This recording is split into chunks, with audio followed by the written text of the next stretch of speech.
Ce sont les outils qui ouvrent un chemin à travers le désert, les leçons difficiles qui nous façonnent, nous poussant vers quelque chose de plus grand.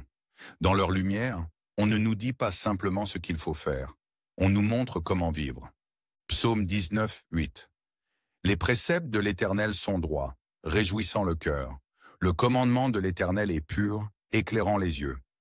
Ces versets révèlent une vérité aussi ancienne que le monde lui-même. La parole de Dieu est une lumière guide qui tranche à travers le brouillard de la confusion et illumine le chemin à suivre. Ce n'est pas une lueur passagère ou une étincelle fugace, mais un feu constant qui apporte la clarté là où il y avait autrefois des ténèbres. Là, compréhension là où l'ignorance régnait, et la direction là où l'errance avait pris racine. Mais comment, vous demandez-vous, brillons-nous comme des lumières dans ce monde? Simple mais profond. Si Gontelan, Dieu est lumière, et que sa parole, son souffle même, écrite pour nous, est un reflet de cette lumière, il en découle que, en embrassant sa parole, nous devenons aussi porteurs de cette lumière. Lorsque nous la vivons, lorsque nous la partageons, nous projetons cette lumière dans le monde, illuminant les cœurs, allégeant les fardeaux, et coupant à travers les ombres qui menacent de nous engloutir. Nous brillons non par notre propre force, mais par la puissance de la parole que nous portons en nous.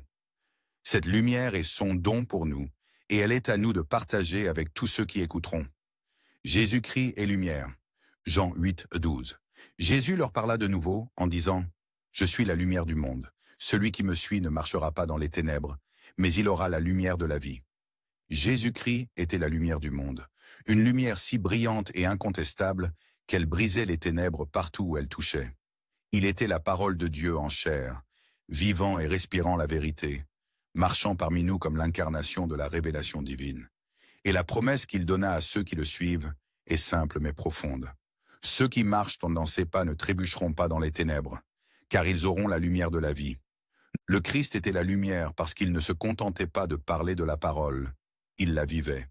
Il est devenu la parole, faite chair, chaque pas, chaque action, un témoignage de la lumière qui vient du Père.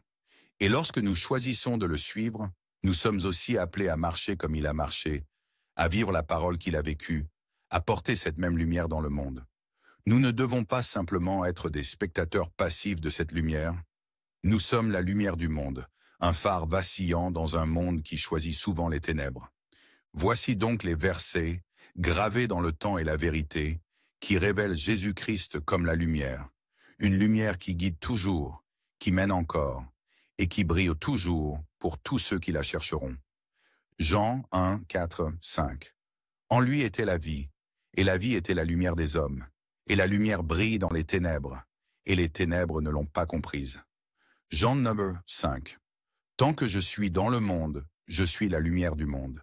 Jean 12, 46. Je suis venu en lumière dans le monde, afin que quiconque croit en moi ne demeure pas dans les ténèbres. Matthieu 4, 16.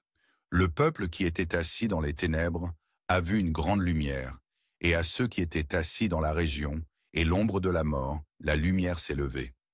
Dieu, notre Père céleste, est lumière. Pas simplement une lueur ou une lueur passagère, mais l'essence même de la lumière, inébranlable, éternelle et pure. Sa lumière n'est pas confinée aux cieux, mais se répand dans chaque coin de l'existence, remplissant le vide de clarté et de vérité.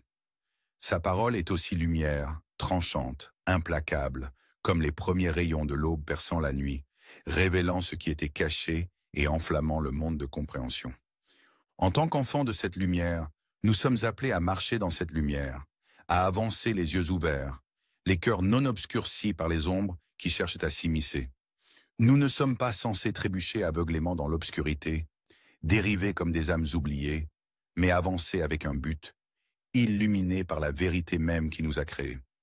Marcher dans la lumière, c'est vivre par elle, la laisser guider chaque pas, chaque décision, jusqu'à ce que nous, aussi, brillions avec la même éclatante lumière qui a autrefois appelé l'univers à l'existence. 1 Jean 1, 7. Mais si nous marchons dans la lumière, comme lui, Dieu est dans la lumière, nous avons communion les uns avec les autres, et le sang de Jésus-Christ, son Fils, nous purifie de tout péché. Marcher dans la lumière n'est pas seulement une question de pas sous le soleil, mais de marcher en communion avec Dieu, la source même de toute lumière. Cette marche est plus qu'un simple mouvement physique.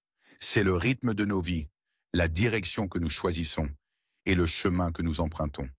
C'est la façon dont nous vivons, moment par moment, en alignant nos actions avec sa parole, et ce faisant, nous puisons dans la source de lumière ultime, devenant non seulement illuminés, mais lumineux nous-mêmes. Marcher en communion avec Dieu, c'est faire de sa lumière notre environnement, la laisser s'infiltrer dans nos eaux et guider chaque choix. Dans cette lumière, nous sommes transformés et nous avons le pouvoir de partager cette lumière avec les autres, repoussant les ombres qui nous collaient autrefois. Éphésiens 5:8 nous dit la dure vérité. Car autrefois vous étiez ténèbres, mais maintenant vous êtes lumière dans le Seigneur.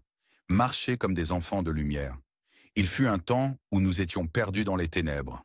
Mais maintenant, nous sommes quelque chose de différent, quelque chose de plus brillant. Nous sommes lumière dans le Seigneur, appelés à marcher comme des enfants de cette lumière, à vivre en elle, à la refléter et à la porter partout où nous allons.